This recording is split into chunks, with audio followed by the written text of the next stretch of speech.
Alright, I'm going to talk about infrastructure and Sandy funding, right? I believe that infrastructure is the key to going forward with politics. We need to build infrastructure. The Whigs are an interesting party, a lot of little shitty things about them. People probably don't have a good impression of them, but I like certain things about them, like they wanted to build infrastructure. You could be a little bit of a bozo, and if you're like, let's build some stuff, you can only go so far wrong. And Sandy funding, okay, boom. But let's go abstract. Rhetoric of spending, right? So, now, conservatives are fond of saying that they're against government spending. But actually, nearly all conservatives do agree that there should be some government spending, that, you know, there has to be taxes or some sort of revenue thing going on. For example, they support the military. A lot of them want to hire now police to be in the schools. That requires funding.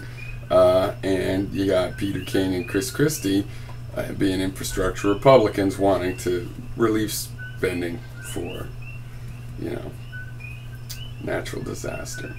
So that proves that. That's that. You know, I could go on, but the issue is what we want to spend on, how much we want to spend, and what are the criteria for making judgments about what to spend on, since, you know, there's things like natural disasters that constantly come up. What counts as worth joint spending? Okay, now another tangent from that, parenthetical point, is, you know, think about why do conservatives feel muzzled by political correctness? I mean, they're constantly saying we can't say this, and yet they can. But maybe there's something they aren't saying. And why do they feel muzzled by political correctness, and what have they done about it? Well, one of the things they've done about it is they use generalizations, right? They get in trouble, complain about a welfare mom, or God forbid, complain about Social Security. So their opposition to these specific kinds of spending are generalized, right? Generalized, and then various things happen. It allows some conservatives to be for Social Security, using the generalization, because I don't mean that, right? There's exceptions. The way framing a metaphor works is you can pop things in and out. You use a metaphor where there's a bunch of roles and their relationships, and you can pretend that, like, military spending, oh, that's not spending, that's in the Constitution. You know, Social Security spending, that's not spending, it's the money they put in, though really it's more of a pyramid scheme than that, but you know what I mean? So you make an exception, which actually makes you put it in another role, and suddenly that doesn't count as spending. That's the cognitive science of exceptionalism, how you can have something that by what you'd call a technical definition, which is rigorous in its consistency, that's spending on military, right? But the cognitive science of framing allows for this exceptionalism where something like the military or relief spending is put in another category. And someone like Chris Christie or Peter King can be surprised that Tea Party people that are in there on that generalization against spending realize that's spending. That people like Ron Paul realize military spending is spending too. Because by a technical definition, obviously it is spending. And this exceptionalism is confused them. Now, why are they falling into the exceptionalism and getting confused about what they agree on spending-wise? It's because they've adopted this generalization, so they don't have to be called racists or people that want old people to eat cat food. They don't want to be called that, so they talk more generally, you know, in ways that, in general, you know, we need to fix these bad spending. Now, I personally think that we're pretty much inefficient in spending, and you need systematics. Like, I think welfare should always be a job program. You should always be able to get a job that you can do if you're disabled, whatever, a job that you can do. And if you can't get one on the private market, then the government has one. But anyway, that's another issue. But see, because of the systematics. Then if the problem is, you know, we want to give money to people that really need it and are going to use it, can't find a job, fine. If you give them a job, then you know people that just don't want to work, well, you deal with them some other way. Obviously, they're not going to come in and use a job program. So systematics like that make things fair, and then everybody gets to be productive. Okay.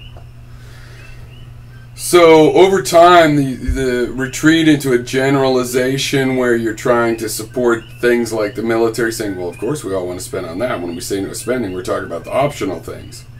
Well, over time, this generates and attracts generalists that actually will oppose that as a kind of spending. There's sort of a natural power to what I call the technical view of consistently applying a word like spending to mean, anytime you spend. Okay. Now, so the problem is that it makes it so that conservatives don't understand their own differences. They don't understand which kinds of spending they actually agree on. And I know we can get there by talking about infrastructure. With this Hurricane Sandy thing, I think we need to emphasize, look, we all in the mainstream believe you should pay for relief. It only makes sense. When California has a problem, we want New Jersey and New York to be back on their feet so they can afford to help out. Okay? This is when they founded the country. Making civic ties between the states helped us not be conquered by the French and whatnot. Right? I'm emphasizing something that conservatives ought to respect there. Okay, so the really, I wrote a blog that listed a bunch of things that I think most mainstream liberal or conservative agree are things to build together.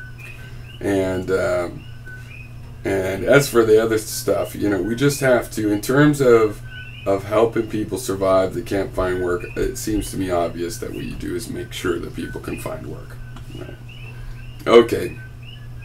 So my other topic now, and I can make this a separate video, but see, I'm not trying to make videos that people just necessarily wander on and see your video for the first time. So I'll bury this in here where it's this Thunderfoot thing. Oh my God. It just occurred to me, I'll title this Tirade at Thunderfoot or something. People have to watch all that first part just to get to hear. Oh, they'll bitch about that, watch. Anyway, Thunderfoot versus the Atheist Plus people. Okay, let me just summarize my own take on the whole issue, going back to the Rebecca Watson and the elevator thing. I don't think the dude did anything particularly wrong, but make a fool of himself, by getting shot down. But I also have to admit that I wouldn't ask in such an enclosed space, because I'm sensitive to the fact that a lot of guys do harass women in ways that women could take and be tough about and are often barely noticed because of that. But I don't think they necessarily should have to, so I don't want to be one of the people perpetrating that. But I don't think he did anything wrong. There'd probably plenty of times I'd be in that situation, not say anything, and thought I should have, and the woman would go, oh, yeah, that was his last chance. I should have said something. Kind of liked him, So I don't think he did anything wrong. So she was kind of overplayed that. I agree. I'm on that side of the thing, sort of the Thunderfoot side, me and all the sexists believe that, of course. So women, number two, women are harassed online all the time, really terribly, really vilely. You can see it in the opening in comments. What do you think it's like in the private messages? So I think online conferences need extra policies because of internet stalking things. There's one dude, one of the few people I've banned, he's obsessed with Violet Kitty, who I never even watched, and he still goes on and just weird tirades. Dude needs help. Wish we had a way to help people like this. And those people are, they need extra protection at any online thing. Sorry, that's just the way that it is. And I suspect that Thunderfoot's perspective on this comes from the vantage of having a low wattage fame, which he goes walking down in the mall in his town. Nobody knows who the fuck he is. But if he goes to one of those conferences, he's like a mini, rock star time. a little bit of fame. And it's nice, and I think it's a big party that maybe he's worried a bunch of curmudgeoniness, what's the word for that? Anyway, it's going to dampen the fun of it to him, which is ridiculous. He's given them much notoriety, certainly, by continuing this. He's the only way I even know about it as an ongoing thing, for example. Okay, the other interesting thing in his second video on this subject, I saw the first one when I was on my vacation, was his notion about public spaces and YouTube being one, which is total crap. It'd be nice, but no, And there's some responses that are equally as stupid, against him, saying that, no, the channel's the private property of the channel operator. What? No.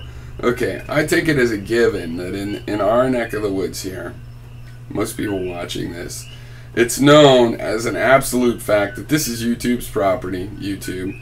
Their policy of giving users ban tools is something they did with their property, right? It's within their property right. Now, you can loathe YouTube for how they run it. You could criticize them out loud, and you could get away with a lot of criticizing of them on this site. But there really can't be any doubt, just as a material fact, whose property it is. I mean, they shut down people's channels all the time. So that's a bunch of delusion there, but Thunderfoot's is by far the greatest delusion. And just his perpetuating this is like, it's sort of inconsequential. There's a lot more divisions, implicit and explicit for that matter, in the atheist community than just this one. There is no philosophy of atheism. It is a class of philosophies, of ways of thinking, which are not theist. Any possible, which makes it an infinite set of ways of thinking that don't involve theism. That's all that it is. So there's an infinite amount of contradiction available in there. And oh my God, guess what? You can have any political position known to man, now or in history, and be atheistic.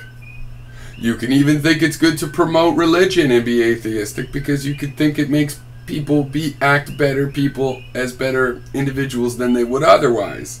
Though that's a bit of a dishonest sort of a position, it is possible, and it's atheistic. There is no atheist community. There is no house to become divided. It's all an illusion. You're not in one house. And frankly, the Atheist Plus community is strong. I think it will outlive the South Park atheists in a lot of ways, because it's based on sort of a secular Western academic notion of recent history. And it's well developed, is what I'm saying. Now, is it better? Should it win? No, it's all YouTube atheism is a big house of junk. It's a big joke. The only nice thing about it is to see people going, yay, I'm an atheist. Because, yeah, people used to be, I was an early atheist. I did Bible study in 1983 in high school as an atheist. And I mean, there was a freshman that thought that atheism was a hoax that his parents invented to scare him. He didn't think there were really atheists. So yeah, that's how it was even in the 80s. So I mean, it is nice to see people on YouTube go woohoo, but how long can you go woohoo and look for young Earth creationists to beat up? So yeah, I don't think this one is a rude awakening, though. This should be a fairly welcome awakening for you guys. Many of us have been waiting for this. All right. Cheers.